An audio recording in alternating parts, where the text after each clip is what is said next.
Welcome students, स्वागत है आप सभी का। आज हम प्रकाश वाले चैप्टर का अंतिम वीडियो देखने जा रहे हैं और आज का पहला टॉपिक रहेगा समतल दर्पण से प्रतिबिंब निर्माण। जब भी हम समतल दर्पण में देखते हैं तो हमारा प्रतिबिंब उसमें दिखाई देता है। अब वो प्रतिबिंब कैसे बनता है वो हम आज समझने वाले हैं। चित्र में PQ एक समतल दर्पण है, आपको दिख रहा होगा P और Q, ये एक समतल दर्पण है और O एक वस्तु है। यहाँ O दिखाई दे रहा है, यहाँ पर एक वस्तु रखी हुई है। वस्तु से OA और OC किरणें दर्पण पर आपतित होती हैं। अब वस्तु से दो किरण निकल रही है, O से A और O से C, ये दो किरणें आपको दिखाई दे रही होगी। तो वस्तु से दो किरणें दर्पण पर आपतित होती है। आपतित का मतलब दर्पण की ओर आ रही है। ये आपतित किरणें दर्पण से परावर्तित होती है। परावर्तित का मतलब टकरा कर चले जाना। देखिए टकरा कर जा रही है दोनों किरणें, एक तो बिंदु B की ओर और दूसरी बिंदु D की ओर जा रही है। तो दर्पण से परावर्तित होती है और परावर्तित किरणें AB और CD प्राप्त होती है। A और B, तो ये किरण AB और C और D, ये किरण CD प्राप्त हुई हमें। जब परावर्तित किरणें AB और CD को दर्पण के पीछे बढ़ाया जाता है। अब देखो AB को पीछे बढ़ा दिया, CD को पीछे बढ़ा दिया, तो ये एक बिंदु पर मिल रही है, तो वे I बिंदु पर मिलती हैं और इसी बिंदु पर प्रतिबिंब बनता है। O पर वस्तु है और I पर प्रतिबिंब बनता है। क्या हुआ, वस्तु से दो किरणें आई, दर्पण पर आपतित हुई, परावर्तित हो गई और दोनों किरणों को जब पीछे बढ़ाया गया तो एक बिंदु पर मिली और उसी बिंदु पर बन गया प्रतिबिंब। तो इस प्रकार समतल दर्पण से प्रतिबिंब बनता है। अब बात करते हैं कि दर्पणों के उपयोग से हम एक ही वस्तु के कई प्रतिबिंब प्राप्त कर सकते हैं। उसे कहते हैं एकाधिक या बहु प्रतिबिंब बनाना। वो कैसे कर सकते हैं, जब दो या दो से अधिक दर्पण एक दूसरे से किसी कोण पर रखे जाते हैं तो हम किसी वस्तु के कई प्रतिबिंब प्राप्त कर सकते हैं। तो देखिए दो दर्पण लेना है और उनको किसी कोण पर रख देना है। जैसे दो दर्पण, एक और दूसरा ये, और इनके बीच कुछ कोण बनाते हुए रख दिया गया है, तो यहाँ पर हमें कई प्रतिबिंब प्राप्त कर सकते हैं। अब प्रतिबिंब हमें कितने प्राप्त होंगे, ये इन दोनों दर्पणों के बीच के कोण पर निर्भर करता है, जो कि हम आगे देखेंगे। तो बहु प्रतिबिंब कैसे प्राप्त कर सकते हैं कि दो या दो से अधिक दर्पणों को किसी कोण पर रख दिया जाए तो बहु प्रतिबिंब प्राप्त कर सकते हैं। उदाहरण के लिए नाई की दुकान में दो दर्पण एक दूसरे के विपरीत रखे जाते हैं, आपने देखा होगा। एक तो सामने होता है दर्पण और एक जस्ट उस दर्पण के पीछे, या कहे तो हमारे पीछे होता है। अगर उनके बीच में कोई आदमी बैठता है तो उसका प्रतिबिंब दोनों दर्पणों में बनता है, बनेगा। आगे वाले दर्पण में भी बनेगा और पीछे वाले दर्पण में भी इसका प्रतिबिंब बनेगा। आप चाहे तो आज ट्राई करके देख सकते हैं। एक दर्पण में बना प्रतिबिंब दूसरे दर्पण के लिए वस्तु के रूप में कार्य करेगा। एक दर्पण में जो प्रतिबिंब बनता है वो दूसरे दर्पण के लिए वस्तु का कार्य करेगा, ठीक है। तो एक दर्पण में बनने वाला प्रतिबिंब दूसरे दर्पण के लिए वस्तु का कार्य करता है और यही क्रम जारी रहेगा, जिससे कई प्रतिबिंबों का निर्माण होगा। तो दो दर्पणों को किसी भी कोण पर रखेंगे तो हमें प्रतिबिंब प्राप्त होंगे। अब कितने प्रतिबिंब प्राप्त होंगे वो देखते हैं। निर्मित प्रतिबिंबों की संख्या दो दर्पणों के बीच के कोण पर निर्भर करती है कि कोण क्या है उनके बीच का, दर्पणों के बीच का, कि दो दर्पण रखे गए हैं, इनके बीच का कोण क्या है, उस पर निर्भर करेगा कि प्रतिबिंब कितने बनेंगे। तो प्रतिबिंबों की संख्या का सूत्र क्या है, 360 डिग्री बटा कोण, मतलब दोनों दर्पण कितने कोण पर रखे गए हैं, -1। तो एग्जाम्पल के लिए देखिए, यदि दो दर्पण एक दूसरे से समकोण या 90 डिग्री पर रखे गए हैं तो कैलकुलेशन करते 360 बटा एंगल कितना दिया है, 90, तो हमारा कितना आंसर आ जाएगा, 9 चौक 36 और 0 से 0 कैंसिल, 4 आ जाएगा। और 4 में से क्या करना है, 1 माइनस करना है। तो कितने प्रतिबिंब प्राप्त होंगे, 3। तो यदि दो दर्पणों के बीच 90 डिग्री का कोण है तो 3 प्रतिबिंब प्राप्त होंगे। अच्छा 60 डिग्री का हो तो कैलकुलेट करते, 360 में 60 का भाग दिया तो कितना आया, 6, और 6 में 1 घटाना है तो 5। तो 60 डिग्री का एंगल होगा तो 5 प्रतिबिंब प्राप्त होंगी। अच्छा अब मुझे बताइए, अगर 30 डिग्री का एंगल हो तो 360/30 कितना होगा, 12, और 12 में 1 घटाएंगे तो 11। अच्छा मुझे ये बताइए, मान लीजिए 0 डिग्री कोण हो दो दर्पणों के बीच, या वो इस प्रकार रख दिए जाए एक दूसरे के समांतर, रख दिया गया है, तो इसका मतलब है इनके बीच 0 डिग्री का कोण है। तो कितने प्रतिबिंब प्राप्त होंगे, तो चलिए कैलकुलेट करते हैं। 360 कोण कितना, 0, इसका मान आएगा, किसी भी संख्या में जब 0 का भाग देते तो अनंत आता है, और अनंत इतनी बड़ी संख्या होती है कि जिसमें से 1 घटाने पर अनंत ही प्राप्त होता है। तो यदि दो दर्पण एक दूसरे के विपरीत और समांतर रखे जाते हैं तो हमें अनंत प्रतिबिंब प्राप्त होते हैं। बहुरूप दर्शक कैसे बना सकते हैं, कि हम वो उपकरण कैसे बना सकते हैं जिसमें हमें एक वस्तु के कई प्रतिबिंब प्राप्त हों। तो देखिए, एक दूसरे से किसी कोण पर रखे दर्पणों द्वारा निर्मित प्रतिबिंबों की संख्या का उपयोग बहुरूप दर्शक में कई सुंदर मॉडल या चित्र बनाने में किया जाता है। अब देखो, बहुरूप दर्शक कैसे बनाया जाता है कि कई सारे दर्पणों को कुछ कोण पर रख दिया जाता है। जैसे मान लीजिए 3 दर्पण हैं, इनको आपस में कोण बनाते हुए रख दिया गया है। यहाँ दिख रहा है आपको 3 दर्पण हैं आयताकार, ठीक है। तो इन तीनों दर्पणों को कुछ कोण बनाते हुए एक दूसरे से रख दिया गया है। तो इस प्रकार बहुरूप दर्शक बनाते हैं। बहुरूप दर्शक बनाना, 3 आयताकार समतल दर्पण की पट्टियाँ 15 सेंटीमीटर गुणा 4 सेंटीमीटर से एक प्रिज्म जैसी संरचना बनाइए।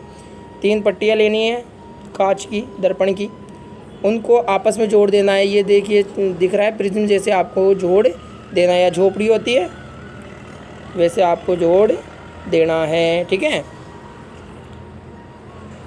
जिसे बेलनाकार कार्डबोर्ड की ट्यूब में रख दे, और एक बेलनाकार कार्डबोर्ड की ट्यूब ले और उसमें इसे फिट कर दे। यहाँ दिखाई दे रहा होगा आपको, ये यहाँ फिट कर दिया गया है। आपका बहुरूप दर्शक तैयार है। अब यहाँ आपको किसी भी वस्तु के कई प्रतिबिंब दिखाई देंगे। दृष्टिबाधित व्यक्ति कौन होता है? दृष्टिबाधित व्यक्ति जिसको देखने में कठिनाई होती है या दिखता ही नहीं है।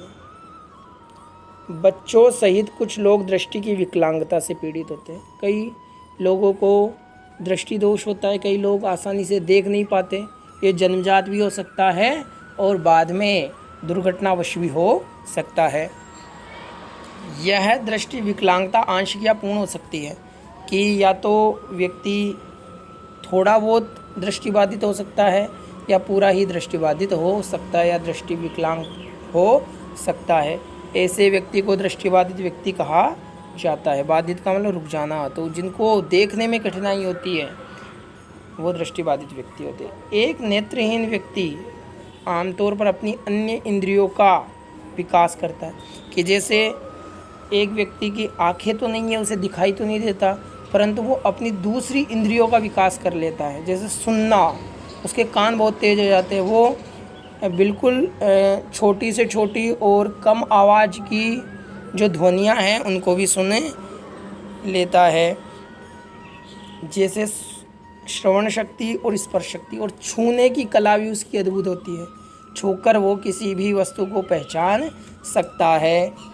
अतिरिक्त संसाधन उन्हें अपनी क्षमताओं को और अधिक विकसित करने में मदद करते हैं। यदि हम उन्हें और एक्स्ट्रा संसाधन दे दें, एक तो उनकी जो ज्ञानेंद्रियां हैं, दूसरी उनका तो विकास होगा ही होगा, और उसके अलावा भी हम उन्हें कुछ अन्य संसाधन उपलब्ध करा दे तो उनकी ओर मदद की जा सकती है, उनकी क्षमताओं को और अधिक विकसित किया जा सकता है। ये साधन दो प्रकार के होते हैं, ऑप्टिकल एड्स और non optical aids. Optical aids क्या होता है देखिए, जैसे प्रकाशीय साधन भी बोलते हैं हिंदी में। ऑप्टिकल एड्स आंशिक नेत्रहीन व्यक्ति की मदद करते हैं। कैसे नेत्रहीन व्यक्ति? आंशिक, आंशिक का मतलब जो केवल थोड़ा बहुत ही नेत्रहीन हो, जिसको हल्का दिखाई देता है, हल्का फुल्का धुंधला दिखाई देता है, तो उसकी मदद हम ऑप्टिकल एड्स के माध्यम से कर सकते हैं।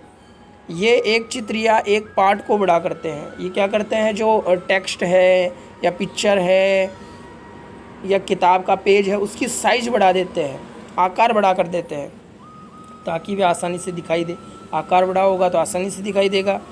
अब उदाहरण क्या है ये ऑप्टिकल एड्स के? Bifocal lens, contact lens, tinted lens, magnifier, telescopic aids, magnifying device और टेलीस्कोपिक डिवाइस इस श्रेणी में आते हैं।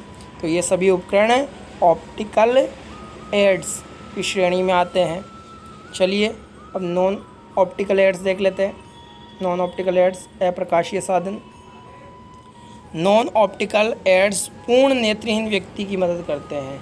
जो व्यक्ति पूर्ण नेत्रहीन होता है, मतलब पूरा ही अंधा होता है, उसकी मदद करते हैं नॉन ऑप्टिकल एड्स। गैर ऑप्टिकल एड्स में दृश्य साधन, एक तो देखने वालों का भी उपयोग करते हैं थोड़ा बहुत, जैसे शब्दों का आकार बढ़ाना, जैसा हमने पीछे पढ़ा था। स्पर्शीय साधन, छूकर पता करना। श्रव्य साधन, सुनने वाला साधन, सुनने वाला साधन मतलब ऑडियो या वॉइस रिकॉर्डर, इनका उपयोग किया जाता है। और इलेक्ट्रॉनिक साधन, इलेक्ट्रॉनिक साधन जैसे कंप्यूटर हो सकता है। विजुअल एड्स शब्दों का आकार बढ़ा सकता है। विजुअल का मतलब होता है दृश्य। तो जो दृश्य एड्स है या साधन हैं, वो शब्दों का आकार बढ़ाते हैं, प्रकाश और पाठ्य सामग्री की सही तीव्रता व उचित दूरी प्रदान करते हैं। तो जो पाठ्य सामग्री है, जैसे किताब है या नोटबुक है, उन पर जो प्रकाश पड़ रहा है उसकी तीव्रता सही करते हैं। ना तो अधिक प्रकाश होना चाहिए, ना कम प्रकाश होना चाहिए। और दूरी, पाठक से दूरी कितनी होनी चाहिए, वो भी एडजस्ट करते हैं। ब्रेल स्लेट और पेन सहित स्पर्शीय साधन नेत्रहीन व्यक्तियों को पढ़ने और लिखने में सहायता करते हैं। ब्रेल स्लेट और पेन होते हैं, उनको छू करके, स्पर्श कर करके नेत्रहीन व्यक्ति उन्हें पढ़ सकता है और लिख भी सकता है। कहने का मतलब ब्रेल स्लेट जो होती है उसको छू करके नेत्रहीन व्यक्ति को पढ़ाया जा सकता है। श्रव्य साधन जैसे cassette, tape recorder, talking books. Talking का मतलब क्या होता है, बोलने वाली किताबें, या कहे तो किताबों का ऑडियो फॉर्मेट। टॉकिंग कैलकुलेटर और ऐसे अन्य ऑडियो उपकरण शामिल है। क्लोज्ड सर्किट टेलीविज़न जिसे सीसीटीवी बोलते हैं, एक इलेक्ट्रॉनिक साधन है जो उचित दृश्यता व रोशनी के साथ मुद्रित सामग्री को बढ़ाता है। तो ये भी क्या करता है, सीसीटीवी भी जो छपी हुई सामग्री है या किताब है उसकी दृश्यता बढ़ाता है। दृश्यता मतलब वो आसानी से दिख सके, और उसकी रोशनी को भी एडजस्ट करता है, कम ज़्यादा करता है।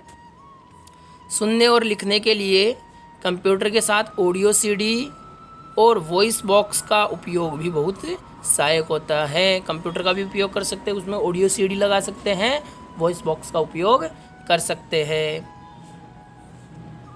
लुई ब्रेल कौन थे, इनके बारे में पढ़ते देखिए।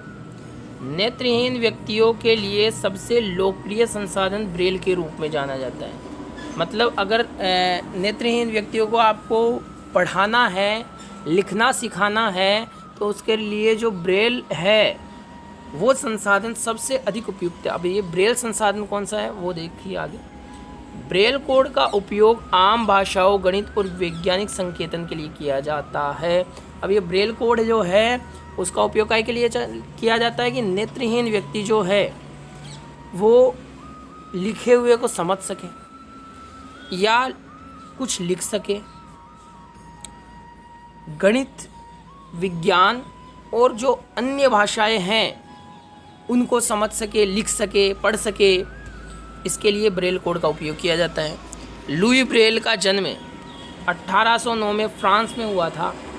बचपन में एक दुर्घटना के कारण वह अंधे हो गए थे। उन्होंने 1824 में ब्रेल लिपि विकसित की। कब विकसित की इन्होंने ब्रेल लिपि? 1824 में। किसने की ब्रेल लिपि विकसित?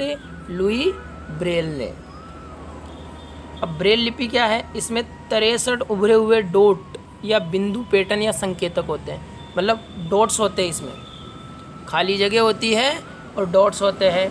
और ये इन्होंने कितने प्रकार के बनाए हैं? 63 प्रकार के।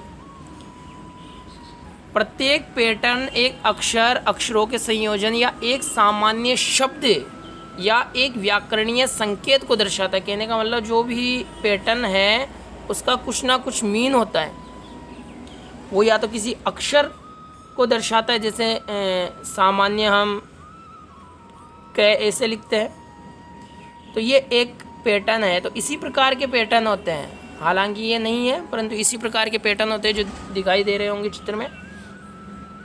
तो जो उभरे हुए डॉट्स हैं वो किसी अक्षर या शब्द या कहे तो कोई संकेत उसको दर्शाता है। जैसे कोमा को दर्शाना हो, फुल स्टॉप को दर्शाना हो, वो सब कुछ इससे डॉट्स के द्वारा दर्शाया जाता है, ब्रेल लिपि के द्वारा दर्शाया जाता है। अब ब्रेल लिपि में क्या होता है? 3 क्षैतिज पंक्तियाँ और 2 ऊर्ध्वाधर स्तंभ होते हैं, मतलब 2 तो खड़ी लाइनें और 3 आड़ी लाइनें होती हैं। तो इस प्रकार से हमें कुल कितने बिंदु प्राप्त होते हैं? 1 2 3 4 5 6।